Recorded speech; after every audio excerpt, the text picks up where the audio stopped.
Welcome to This Week in Impact, where ImpactAlpha editor David Bank and I break down some of the most interesting impact investing stories of the week. I'm Brian Walsh. It's Thursday, May 16th. Today we'll discuss Biden's new Chinese tariffs and how they impact the global supply chain critical for the green transition, the Global Fund for Coral Reefs efforts to invest in the blue economy, and the value of all the invisible work women do to build resilient economies and fight climate change. That's all coming up on This Week in Impact. Hi, David. How's your week been going? Oh, it's just great, Brian. The spring has sprung. The school year is coming to an end. We're getting ready for our son's high school graduation. That's great news. Congratulations. When I graduated high school, we had a family friend who sung a song, "Start Paying Taxes Right Now." He already is. He's got a part-time job as a lifeguard and swim instructor at the YMCA. So he's gainfully employed already. Oh, that's great. Well, speaking of taxes, let's talk tariffs, David, which is really just another word for taxes on imports. When he was president, Donald Trump countered several decades of what was a bipartisan free market quasi-consensus by imposing tariffs on various goods from China and other countries. Here's a clip of Biden speaking at the announcement.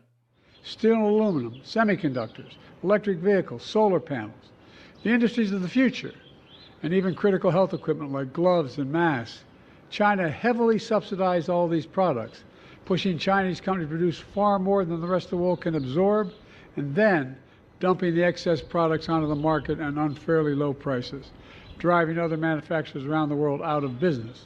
Folks, look, I'm determined that the future of electric vehicles will be made in America by union workers, period.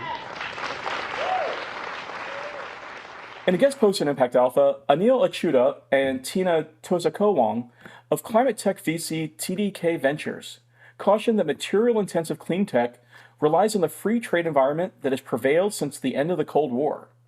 Yet, we appear to be moving in the opposite direction, with increased fragmentation and deglobalization.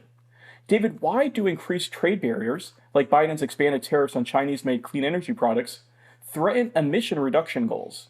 Well, I'm not going to dig into the, economics of it. People should, Google Smith-Hawley Act and that sort of thing. And also there's a long history to this that's probably not worth rehashing of, America's lost opportunities to dominate these industries themselves. But what I think people are talking about is in climate tech, in solar panels, in wind power, in battery storage, the things that we want to happen have largely happened because of China. So the drastically falling prices of things like solar photovoltaic panels, they've fallen like 85% in costs in the last decade. Batteries, similarly about 87%. Wind power is about 40 or more than 40% cheaper. That's because China went to scale on manufacturing these things and got those benefits to scale. And what we like to say, what we said in the brief the other day is, Chinese imports may tank U.S. manufacturing, but they could also save the planet. The cost of kind of catching up to China, the increased cost of trying to onshore those supply chains, according to Wood Mackenzie, which is a kind of a research firm, is something like $6 trillion. And more to the point, beyond the money, is just slowing down this deployment, this great deployment that we've talked about.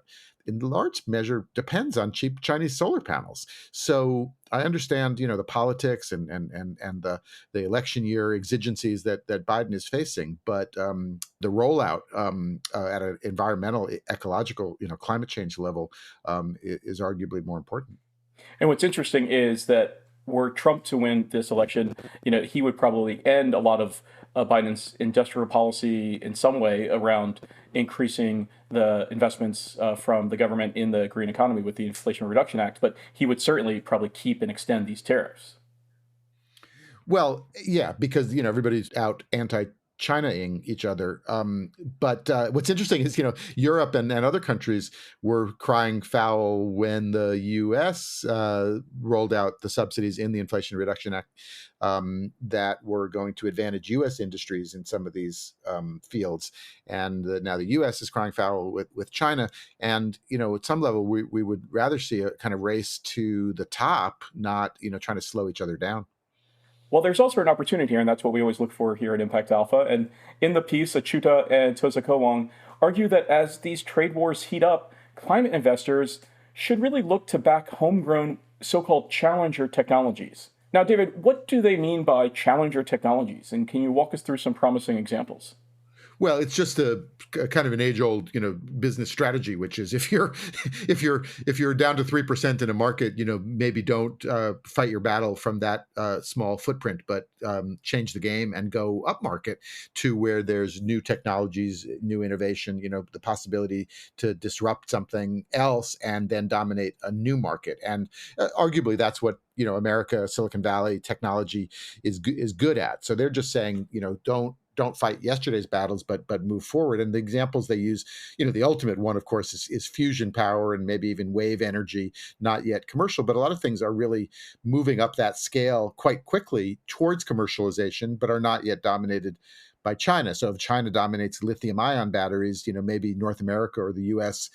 could get a jump on sodium-ion batteries, which are not yet cheaper, but which could become cheaper. And the U.S.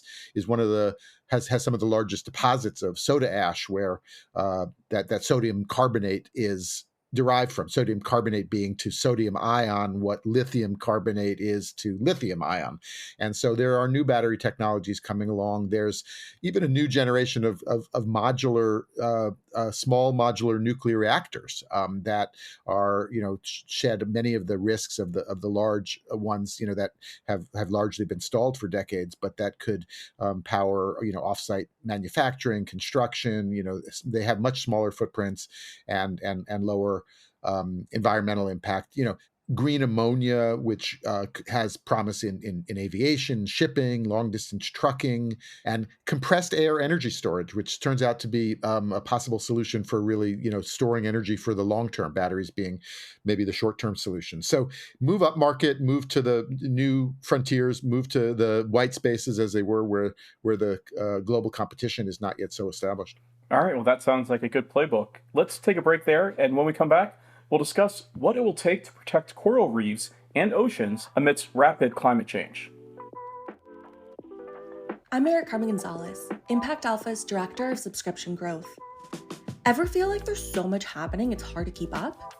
We hear you. That's why we created ImpactAlpha Latin America, a monthly newsletter for impact investors who want to keep their eye on trends and investments happening in Latin America and the Caribbean.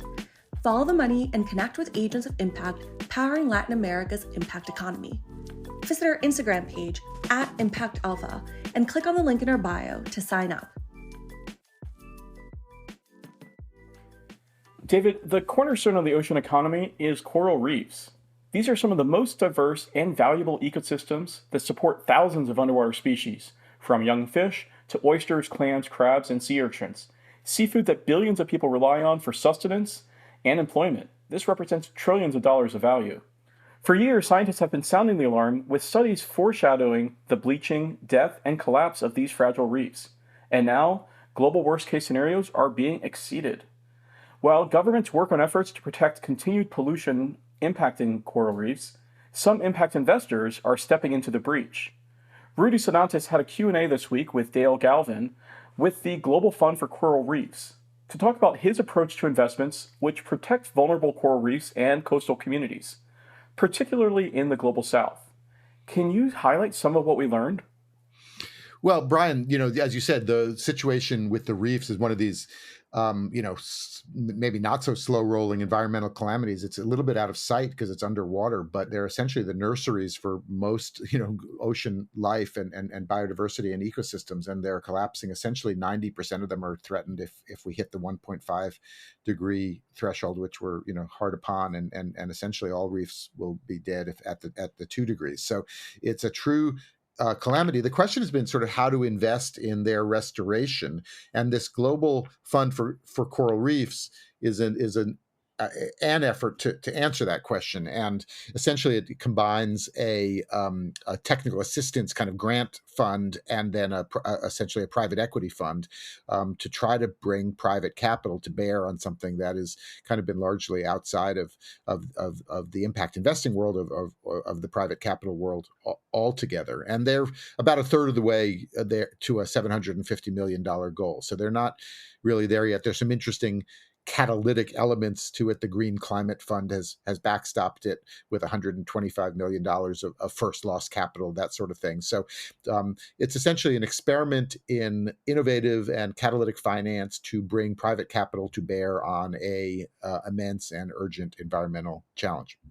So can you give me some of the examples of some of what types of investments that they're talking about making in the blue economy?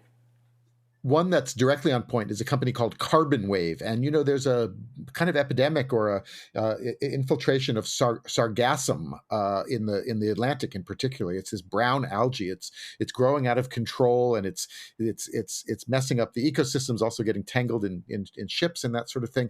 It also emits, as it decomposes, a lot of methane and other toxic substances. So this company, Carbon Wave, has a method to harvest it, convert it into valuable products, like fertilizers and that sort of thing, and emulsifiers for cosmetics. So you're both taking it out of the ecosystem where it's mucking up the oxygen cycles and things, and turning it into a valuable product, thereby enabling it to kind of go to scale. So that's, I would say, a pretty direct benefit to the reefs. The other one that they've invested in is a kind of a plastics recycling effort that sets up local plastics recycling to fish, the bottles out of the waterways and things, and make local products.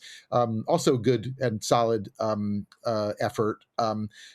I will say that, many of these are not directly benefiting the reefs. So, I don't know whether the measurement of this fund is literally on sort of reef restoration. What kind of sets it apart as a private equity fund is they are finding industries, big industries, tourism and maritime and fishing, obviously, that can be made to be more sustainable, and therefore, but also already have revenue streams and customer bases. They're not looking in this case for the kind of bespoke, innovative finance, ecosystem services, insurance kind of mechanisms that are developing out there, and that maybe more directly go to reef restoration, but are still considered kind of bespoke and innovative for larger investors. So this is a kind of an attempt to make the ocean economy investable for private equity more broadly. So this is a blended finance fund. Can you walk us through how it's structured and the management of it? Well, it's run by a fellow named Dale Galvin, who we've known for many years, back to our days of covering financing fish, and the early days of sort of trying to make sustainable fisheries, sustainable seafood, oceans investable. He ran a fund called the Malloy Fund back in 2017 that backed fisheries and agriculture enterprises in Indonesia and the Philippines. Now they've got, as I said, this global fund for coral reefs with a technical assistance fund that's backed by the UN and some member countries, and then this private equity portfolio that's going to make about 24 or so investments in wild-caught fisheries, aquaculture, hospitality, the so-called circular economy. And they've gotten their first two commercial investors, at least on the commercial terms, the Minderoo Foundation, and then Lucas Walton's Builders Vision, which listeners to this podcast might have been hearing about recently. They're making a big move, and particularly in this oceans economy. So what are we going to be looking for in the future to kind of track these kind of blue economy investments? It's interesting as we've watched this over the 10 years, the number of private equity venture capital funds that are focused on the blue economy has grown from just a handful to more than 30. The money is still in short supply, compared to what's needed. But something called Ocean 14 Capital last week raised more than $217 million for its first fund. Well, this whole category of ocean lens investing, or what some people call the blue economy, has grown up a lot since we were covering it over the last decade. There's something like now 30 funds, and some of them are starting to raise substantial funds. Last week, something called Ocean 14 Capital announced that it had raised $217 million for its first fund. All right, thanks for that, David. Let's take a quick break here. When we come back, we'll attempt to bring visibility to the so-called invisible work that women do, and why it matters for both economic growth and climate change. Every day, ImpactAlpha uncovers stories that make a difference to impact investors. I am Zlaim Abibo, Chief Operating Officer at ImpactAlpha, here with a special reminder. Subscribers get the award-winning brief 5 days a week and so much more. Unlock exclusive coverage, get access to subscriber-only calls and Slack channels, plus search hundreds of jobs and internships at the Impact Alpha Career Hub. What are you waiting for? Subscribe today. Learn more at impactalpha.com/subscribe. Whether you're a policymaker, a regulator, an investor, an academic, a development partner, a representative of civil society, a fund manager, a financial service provider, or an entrepreneur, each one of you has a vital role to play in driving action to close the gender gap in access to finance and promoting a feminist entrepreneurial ecosystem. That's Rupa Chanda of the UN Economic and Social Commission for Asia and the Pacific, speaking earlier this month at the Feminist Finance Forum held in Bangkok, Thailand. Our own Jessica Pothering attended and filed a compelling report from there. David, what were some of the key takeaways Jessica had? The biggest takeaway is just the size and scale of this care economy, which is largely underwater, like an iceberg, in the sense that it's informal and sometimes and often unpaid. And so, just in Asia alone, it's estimated to be worth $3 trillion a year. So worldwide, many multiples of that.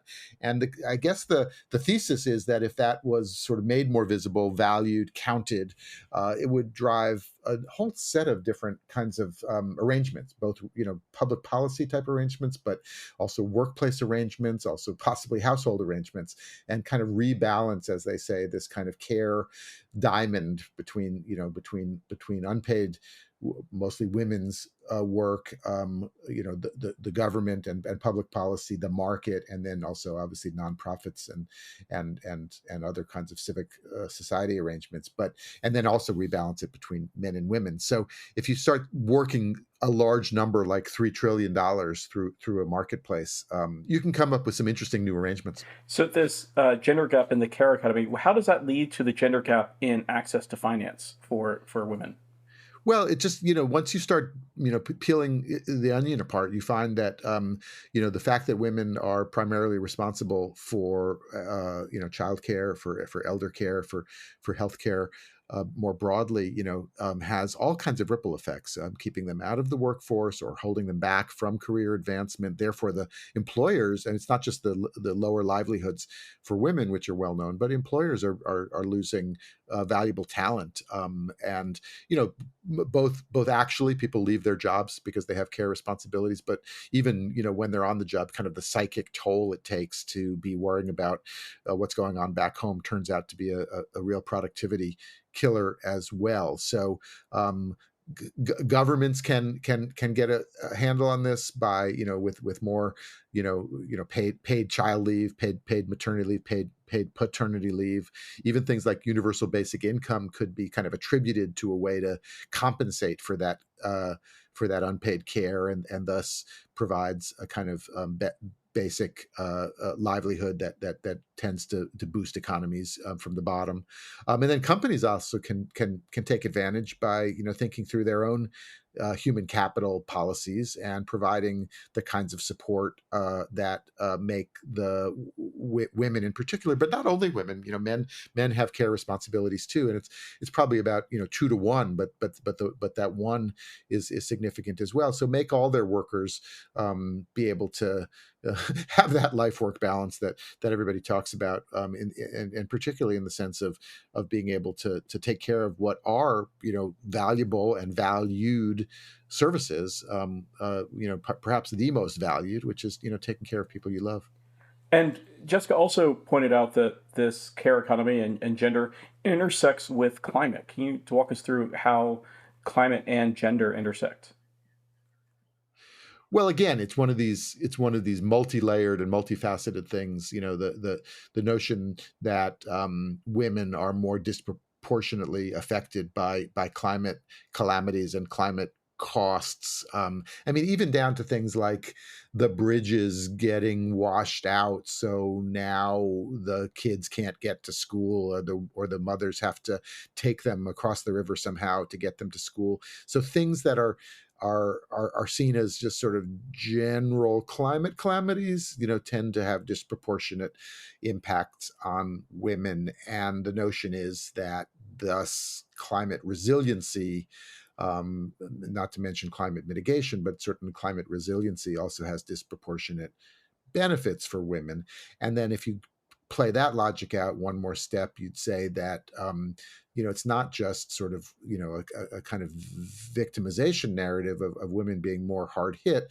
Because they're closer to the problems, they're also closer to the solutions, as in many cases. And so one of the themes of the conference in Bangkok that you mentioned that Jessica was at was that the connectedness to communities and the proximity to climate impact positions women as a critical resource for the solutions.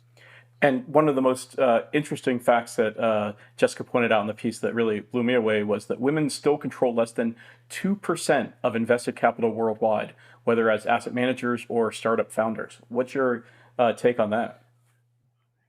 Well, this is a running story for ImpactAlpha across many fronts, including racial equity lens and gender lens. If more and diverse eyes are on the problem, directing capital in ways that are reflective of people's real lived experience, as they say, then different kinds of solutions will get funded. So there are a number of people have woken up to this. Again, if the opportunity is so huge, there are ways to invest in it, or there's increasingly ways to invest in it. So the UN Environmental Program this week launched a debt facility for climate-focused projects and social enterprise. An outfit, IIX, the Impact Investment Exchange that we've known for years, based in Singapore, raised $100 million for its 6th Women's Livelihood Bond, much of which is focused on women's climate adaptation. USAID and Amazon actually launched a climate gender equity fund, trying to raise $60 million for women-led funds in the global South. So there's, again, a growing, still inadequate, but at least a set of models and pilots and experiments that show the advantage of looking through a gender lens when making climate investments, which is something that we've been emphasizing in our work with Heading for Change. Put a gender lens on your climate investments, and your climate investments will pay off better and be more and deliver more impact. All right. Well, that sounds like a good place to end it. Thank you so much, David. Thank you, Brian, as always. Now, David, what's the best way for people to contact us with feedback? We love the feedback, and we will receive it from you at podcast@impactalpha.com. All right. Thank you all so much for listening to This Week in Impact. If you liked what you heard, please subscribe to the podcast wherever you listen and share it with a friend or colleague. If you want to help out, be sure to rate us and give us a review on Apple Podcasts. It really helps other people find the show. This Week in Impact is a production of ImpactAlpha and part of the ImpactAlpha podcast network. For more exclusive stories about the world of impact investing and sustainable finance, join other agents of impact by subscribing to ImpactAlpha. Just go to impactalpha.com/subscribe for full access. Thanks as always to our producer extraordinaire, Isaac Silk. For David Bank, I'm Brian Walsh, and we'll see you next week for more impact.